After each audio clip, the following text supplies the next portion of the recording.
ও tight হয়ে গেছে, এটা খুলছে।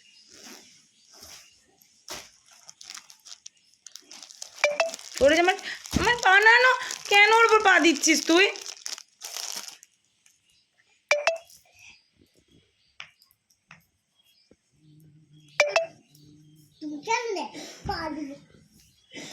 এর মধ্যে একটা পকেট আছে। এটা আমার এইচএসের ছুটির পর বোধহয় বানানো, মানে এক্সামের পর। আমি দেখেছিলাম যে আমি এরকম, মানে আমি মনে করেছিলাম যে আমি এটা বানিয়েছিলাম, কিন্তু সেটার ইতিহাস নষ্ট হয়ে গেছিলো কোথায় আমার রাখা কিছু, যে ইনকমপ্লিট ছিল বলে এটার মধ্যে সুচ সহ এটা রাখা রয়েছে। এবং আমার মেয়ে আমার এতদিনের পাওয়া জিনিসের ওপর নাঙ্গা পুঙ্গা হয়ে বসে রয়েছে।